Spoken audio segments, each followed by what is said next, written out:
It was an amazing break, and we got a bunch of people signed up for the second half, so that is amazing. I hope you guys have been enjoying it so far. I know I have been. I've been really inspired by particularly Lee's story, Sam's story, Laura, like this idea about happiness. And I was trying to think of some other kind of moments of happiness that I found in my life. For me, it's one of the first times I've actually ever performed. It was one of my happiest kind of moments.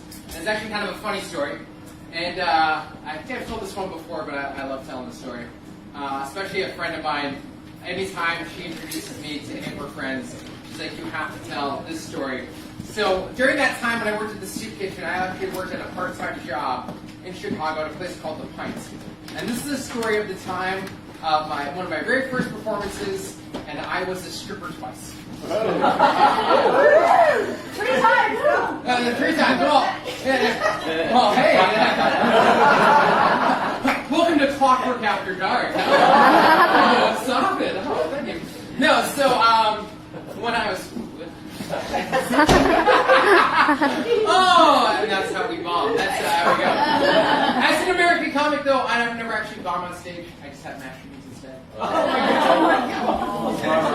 Terrible. See, like I said, I'm a terrible comedian. I didn't say I was great at it, but I do definitely love it. But this is a true story, though, of a time that I've actually been a stripper twice in my life. So this is when I was still working at the soup kitchen. I was working at a bar on the weekend as a brunch chef and a lunch chef at this place called The Pint. And The Pint is one of these American kind of bars that's very similar to like Hooters in that kind of sense, just to be kind of like the owners were constantly in the upstairs office doing coke, trying to bang the waitresses that were all like kind of really hot, like fake tits, kind of the ooh, and it was just one of those kind of crazy places. This is a time when I was really drinking really heavily. Now, actually, I don't drink at all. It's been about 6 years since I had my last drink, but that's a whole other story.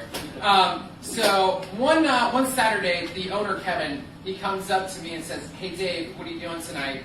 I'm like, "I have no plans. Our door guy for our private events can't show up tonight. Can you work the door for us?" I'm like, "Sure, why not?" He's like, "I'll give you $50, you get free drinks for the night." Fine, cool. I just hand out the little bracelets and do the thing. No worries. So it turned out to be a hen party, a bachelorette party.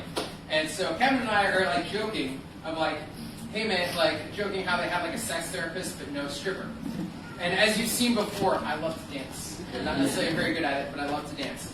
So he's like, it's almost about midnight. I'm pretty hammered at this point. And Kevin's like, Dave, you should be the stripper. I'm like, that sounds like a great idea. That sounds amazing. Mind you, I'm 24, and at 24, I look like I was 14 years old. Like literally, like I got Rogaine to actually just grow the beard. That's the whole point of it. Like just so I could both sum up my age. So here you are. Imagine me, like even skinnier than this, same kind of height, going out there for these like women that are in like their 30s and 40s. I'm like this. Look like I'm 14 years old, and I go out there, and like Kevin brings out shots for everyone.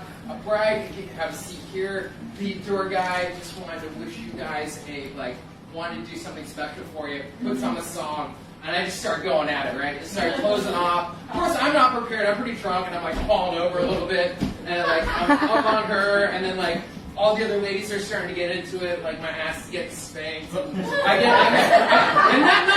night, I made $10.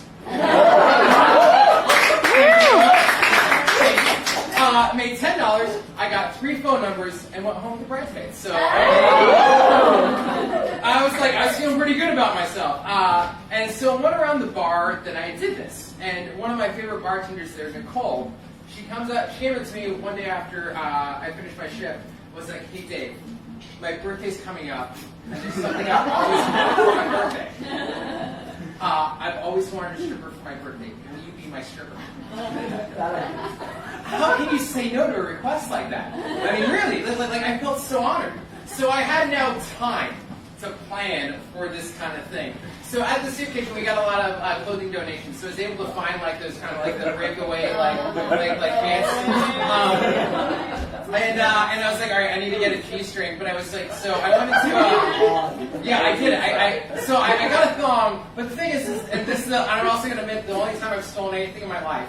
was actually, I was too embarrassed to actually buy the thing, so I took one out of a package, put in $2 so I felt bad, and stole it. Now, mind you, I was not like too embarrassed to buy it, but not too embarrassed to wear it to punk.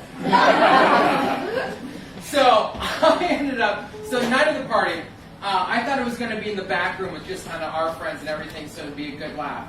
Oh no, this was in the main bar area. So we have like this big long bar there, and so we're at one end, and most of the patrons there are like the, are basically like these like old dudes that are there to like stare at the hot waitresses and spend a lot of money kind of thing. So we're having our party there, and Nicole's like, here's your song. She puts Pour Some Sugar on Me. Pour Some Sugar on Me, baby. And I get up on the bar. It's like one of those big tall bars. I get up there. Boom! Pants come off. He got balls to the forehead. We're just going at it. Everything's coming off. Then the owner, Kevin, he's up in the office. He sees this shit. You can see the look in his eyes like, what the fuck's going on here? He races down halfway through the song as I'm like dancing. I'm already pretty hammered. I had to be pretty hammered to do this.